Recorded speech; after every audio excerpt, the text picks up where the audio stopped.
guys, my name is Alvin Bautista of Exploring Tarlac. So for today's video guys, babalik nga tayo sa Bella Montana Farm para gumawa ng how to get their video. So yun guys, no, first time natin pumunta sa Bella Montana Farm, sumabot ng 10,000 shares yung pinaka vlog natin doon, pero hindi pa ganun kaganda. Yung gamit nating camera sa cellphone lang, kaya medyo magulo guys. So ito na yung pinaka official how to get their video natin papunta sa Bella Montana Farm. And then pumunta rin ako doon ng part 2. So nasa 5,000 shares naman yon. So sa ngayon guys, nakikita nyo sa pinakalikod ko, dito tayo sa Bamban Bridge. Yun guys, na paano nga ba puntahan ng Bella Montana Farm? Una guys, i-open nyo yung Waze nyo and then yung mismong Google Map nyo. So kung galing kayo ng Manila or ng Pampanga, pinaparandaan nyo is yung Daw Terminal. So diretso lang kayo dito guys, pagkapas o sa Bamban or papuntang Tarlac. And then kung galing naman kayo ng Tarlac, Pangasinan or Nueva Ecija, so yung pinakadaan nyo sa mismo sa Tarlac, susundan nyo lang yung MacArthur Highway guys. Hindi na kayo makakarating dito sa Bamban Bridge. So may isang kanto doon, yung grotto yung papasukan natin. And kung galing naman kayo Pampanga, gusto yung dumaan ng Clark, pwede guys. I-wish nyo lang and Google, madali lang siya puntahan.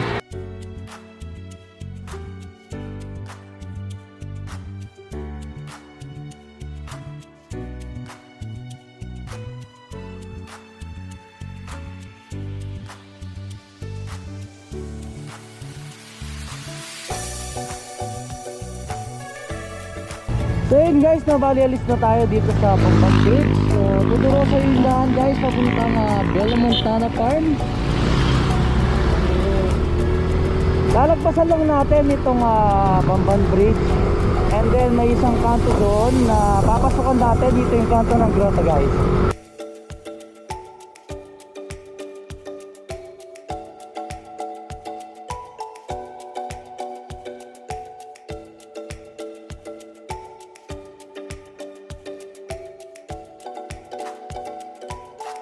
Sa palatandaan talaga nyo itong I Love Bamban.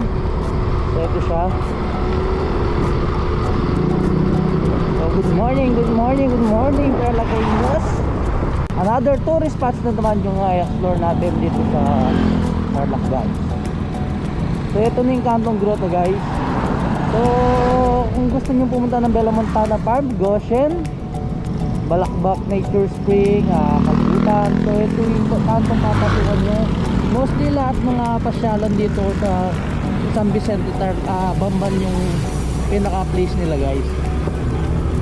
Diretso lang tayo dito. Kung bubuksan nyo naman yung Waze at Google Map nyo guys, hindi naman kayo maliligaw. So diretso lang hanggang malagpasan natin yung isang tulay or yung kanto ng Goshen guys.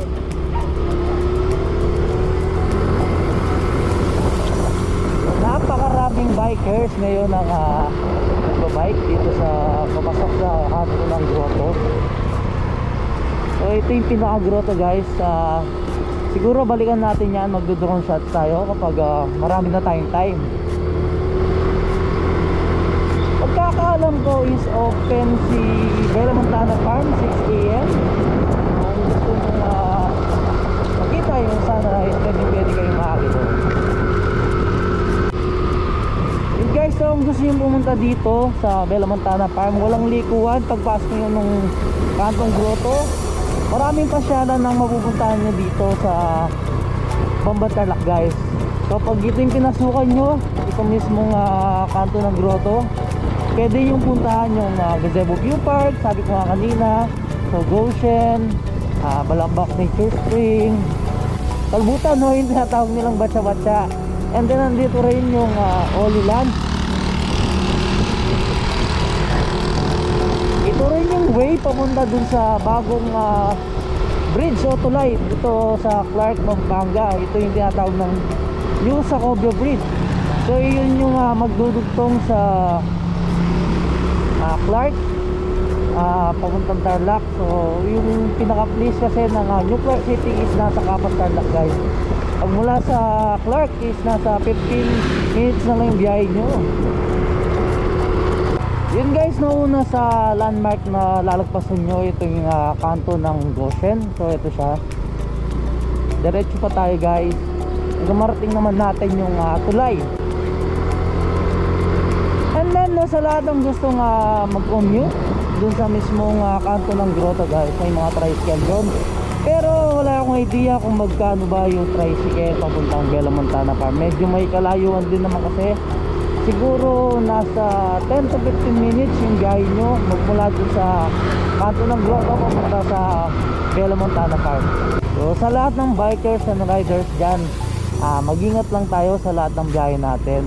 And then paalala lang, lagi sa lahat ng bikers, medyo delikado talaga ang daan, lalo na kung pumapagitna tayo guys.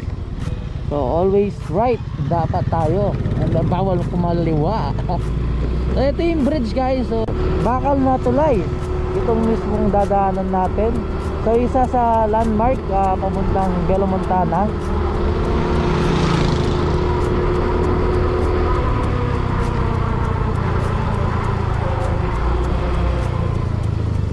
Mag-ingat lang tayo lagi, no, Tarlaceños, kasi lalo na kapag maulan, napakahirap ng daan, maputik, minsan basa, so delikado madali.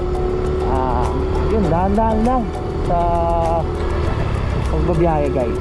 Yun guys, no, kapag natapos na itong daan sa papuntang New Clark City na magdudugtong dun sa New Sacobia Bridge, so ito yung magiging way niya guys. Ito siya. Yan, pag dinaretso mo yan, papunta ka dun sa tulay. And then, ito naman yung pinakakadugtong niya. So pag dinaretso mo naman yan is papunta ng mismo nga New Clark City o papunta ng Capas Tarlac. So ito yung Clark, Pampanga guys. Dire-diretso lang tayo. Dito yung destination natin.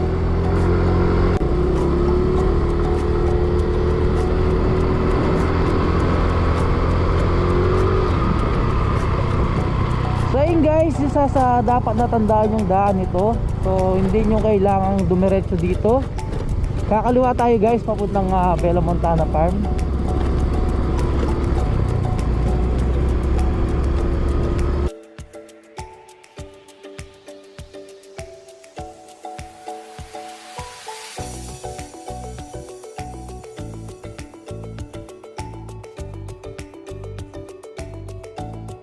Yun, malapit na tayo sa mismong kanto ng Bella Montana Farm. So lalay lang guys, magmula dun sa nilikuan natin pakaliwa, nasa 1-2 minutes na lang siya. Ito siya, ito yung pinasukan ng mga bikers guys. Ito yung papuntang Bella Montana Farm. So yun, paalala lang sa mga bikers, yan, pahawon siya guys. And then hindi ganun kaganda yung mismong daan.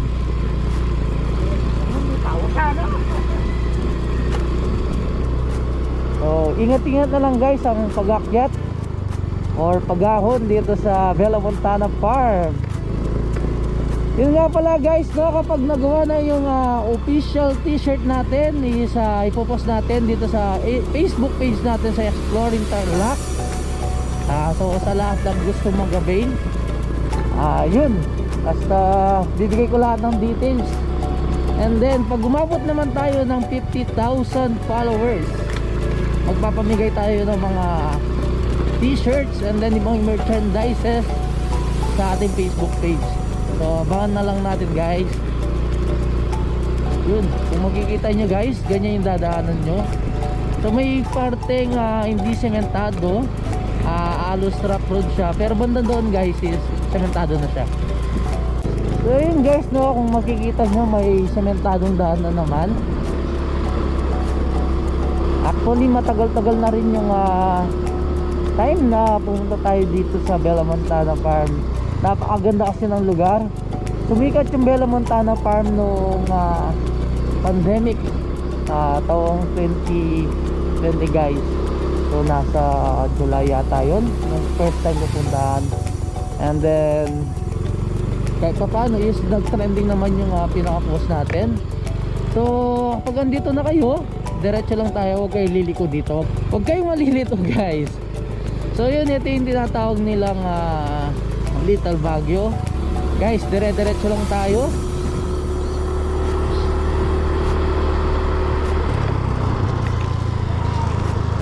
Hanggang marating nyo itong daan na ito.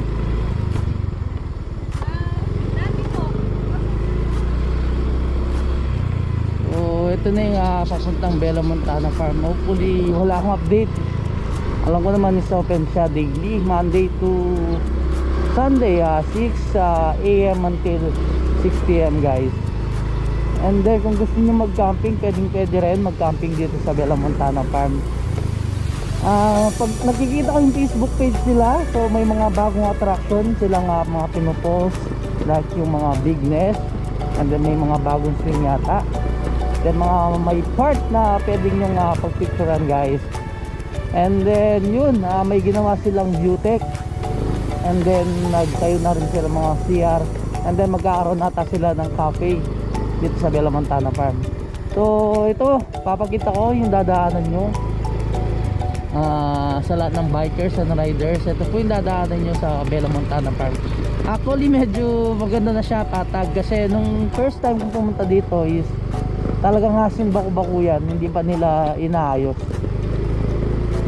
So nung binuksan siya sa publiko, napakarami ng mga turista ang pumunta dito sa Bella Montana Farm. So ngayon is inayos na nila itong mismong daan dito sa Bella Montana Farm. So yun guys, no, makikita nyo may mga pababa na galing sa Bella Montana Farm. And then meron din namang paakyat pa. Ganyan kalalaking mga bato na dadaanan nyo guys. So punta lang kayo doon sa medyo patag para safe kayo.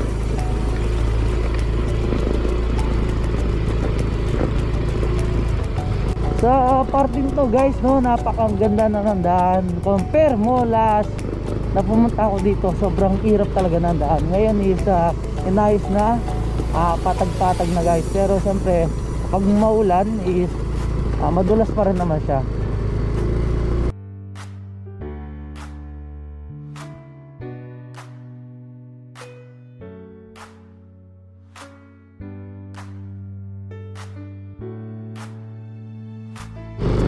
So ito guys, andito na tayo sa Bella Montana Farm. Dito na pala sila naniningil ngayon, hindi na mismo sa pinakaloob ng Bella Montana Farm. So yun guys, na-update lang dito sa Bella Montana Farm. So before yung pinaka-entrance fee nila is 20 pesos lang. So ngayon, open sila 6 AM until 10 PM, 50 pesos sa kids and adults, and then parking fee 50 pesos. Kung gusto nyo pumasok sa loob, yung pinakamotor nyo is sakyan, pwede, basta magbayad kayo ng 50 pesos. So nasa bungad na ngayon guys yung mismo ito yung pinaka kung saan sila naniningil, pamuntang Bella Montana Farm. Ma'am, open na po ba yung yung view deck natin? Yes po. Pwede nang magano doon? Yes po. So ano po ba yung mga ibang update dito sa Bella Montana Farm? So may update po tayo ngayon, no? May bago po tayong attraction, which is yung bird nest po natin. Yes. And soon po, may aabangan po yung mga visitors natin. Hindi ko pa po i-announce kung ano po yung mga yon, and hopefully soon po magawa na po yung mga ibang activities natin sa loob po. Ibang attraction po natin sa loob. So yun nga Tarlakeños, no? Si Madam nga tayong nakikita ko lagi nagla-live dito sa Bella Montana Farm. And siya, every morning or yung hapon guys, abangan nyo si Madam. Yes, Laging po. nag-update yan sa Bella Montana Farm. So yun guys, no, nakapagbayad na tayo. Pasok natin yung motor natin. Napakaganda talaga ng Bella Montana Farm. So ito rin yung tinatawag nilang Batanes ng Tarlac guys. Kasi yan, kung makikita nyo, napaka worth it. And then no, kung gusto nyong bumili ng mga makakain, meron din naman dito. So yun siya, may mga nagtitindo naman dito guys. And then update lang, siyempre pinaka-importante sa lahat guys, maraming nagtatanong sa akin nung vlog ko nga to. So eto na, meron silang restroom papunta dito guys. Kung nasi-CR kayo, pwede guys. So ito na yung Bella Montana Farm dito sa San Vicente, Bamban, Tarlac. Sabi ko nga guys, ito na yung pinaka part 3 ng vlog natin dito sa Bella Montana Farm. Pero siguro pagkakalam ko is ito na yung pang-apat na balik ko dito sa Bella Montana Farm. So yun, may part dito na pwede kayong pumunta para mag picture. So may mga duyan. So So ito na yung bagong update dito sa Bella Montana Farm. Ito yung pinaka view deck nila. So later guys, papalipad tayo ng drone dyan. Ito yung, I think ito na yung pinakamataas na parte ng Bella Montana Farm. So kitang kita talaga yung Mount Arayat. Hanap muna tayo ng parking.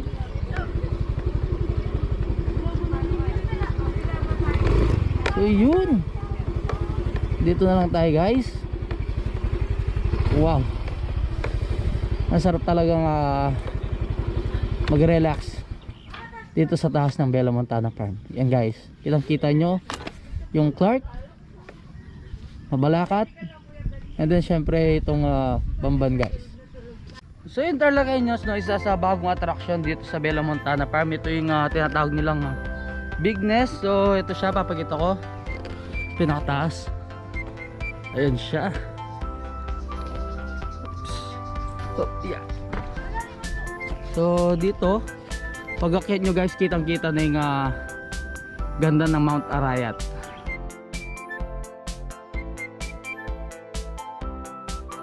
So yung Tarlaceños, ito isa sa part ng Bella Montana Farm. So ayan guys, pwede kayong bumaba doon sa pinakailalim para mag take ng pictures.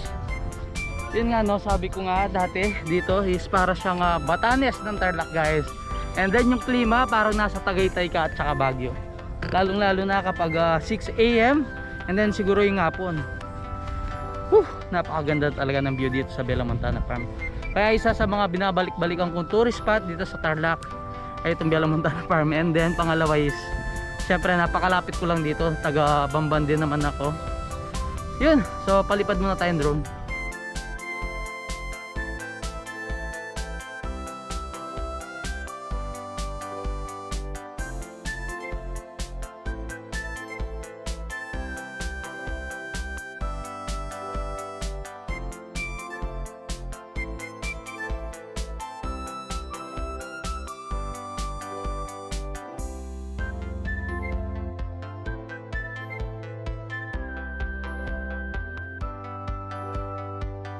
So yun guys no, ito yung pinaka view dito sa Bella Montana Farm. So makikita mo nga sa pinakalikod ko itong Mount Arayat ng Pampanga guys. So yun siya, napakaganda. Medyo makulimlim lang yung panahon ngayon. So marami din na pumasyal ngayong araw guys.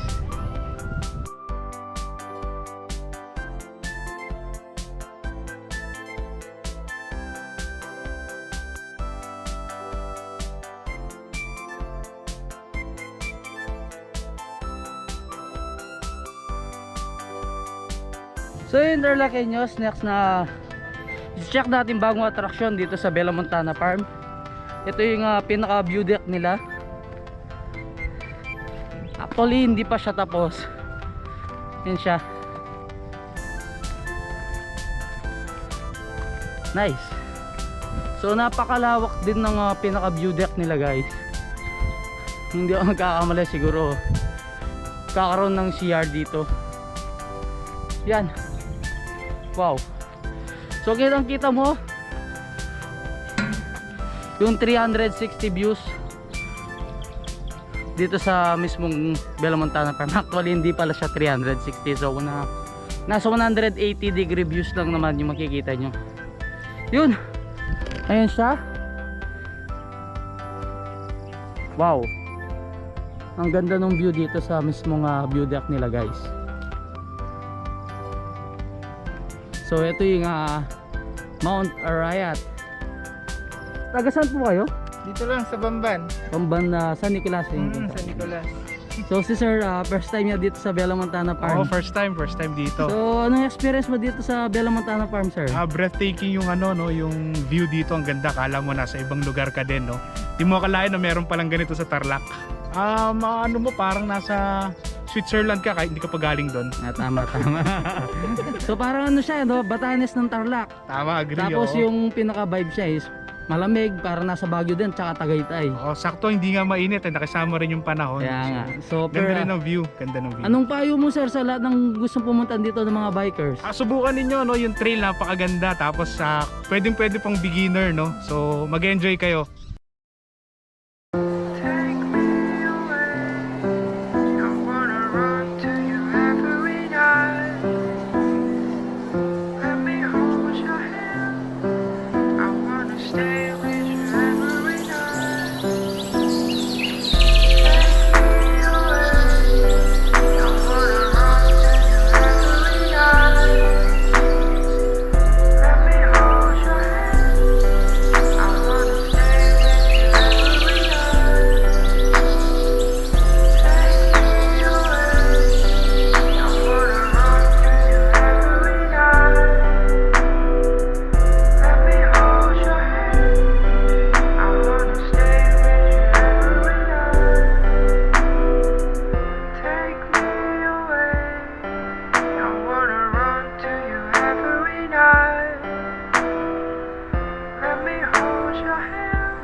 So Tarlakeños, paalala lang kapag pupunta tayo sa mga ganito kagandang pasyalan dito sa Tarlac. So kahit saang tourist spots dito sa Tarlac guys, lagi nyong tandaan na huwag kayong mag-iwan ng mga kalat nyo sa mga lugar na pupuntahan nyo, sa lahat ng bikers, riders, and then lahat ng turista dyan na pupunta sa mga, yun nga, sabi ko nga, magagandang tourist spots dito sa Tarlac. Please lang po, dalhin nyo po yung mga kalat nyo.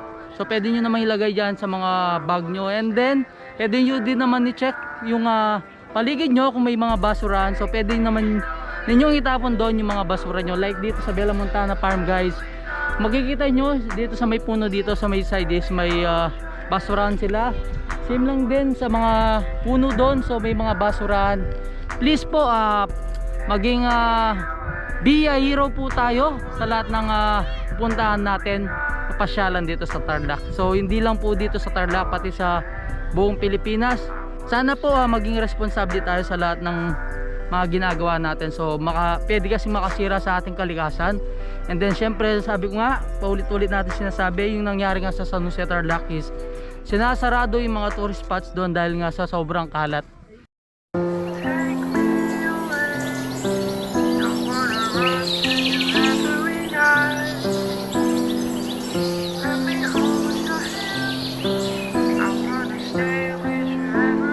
So yun guys, hanggang dito na lang. Don't forget to subscribe, like, comment, and click the notification bell para updated kayo sa lahat ng videos ko. And syempre guys, i-share nyo na itong magandang tourist spot dito sa Bamban, Tarlac. So lahat ng mga tourist spot dito sa Tarlac is, or sa Bamban is napuntahan na natin. Like yung previous vlog natin, yung Dungawan campsite guys, may Pag-asa Bamban. Please lang, paalala lang ulit sa lahat na pupuntahan nyo, huwag kayong mag-iwan ng mga kalat. Yun share nyo na itong bagong pasyalan. Or hindi pala bago, ilang beses na natin pinuntahan itong Bella Montana Farm. So sa lahat na hindi pa nakapunta dyan, punta na kayo dito guys. Until our next vlog, peace out. I wanna run to you every night. Let me hold your hand. I wanna stay